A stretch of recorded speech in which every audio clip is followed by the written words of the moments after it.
আমার আসামিরা খালাস পাবে, সসম্মানে খালাস পাবে। এই নির্দেশদাতা হিসাবে আমি মনে করি রাষ্ট্রপক্ষটা প্রমাণ করতে পারে নাই।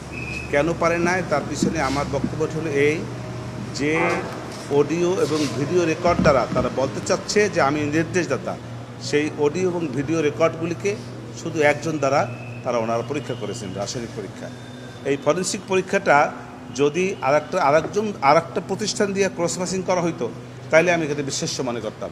যেহেতু এই অন্য কোনো প্রতিষ্ঠান দ্বারা এটাকে ক্রস ম্যাচিং করা হয় নাই, শুধু একজনের দ্বারা সেটাকে, এবং তারা কে, প্রত্যেকেই রাষ্ট্রের, প্রসিকিউশন রাষ্ট্র, যারা এই পরীক্ষা করেছে তারাও রাষ্ট্র, এবং তার রাষ্ট্রের সবাই একই সংমিশ্রণ রাষ্ট্রেরই আরেকটি প্রতিষ্ঠান।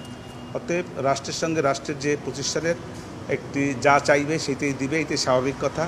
অতএব যে সমস্ত সাক্ষীরা সে ফরেনসিক রিপোর্ট দাখিল করেছে সেই ফরেনসিক রিপোর্টগুলি অগ্রাহ্য হইবে বলে আমি মনে করি। এবং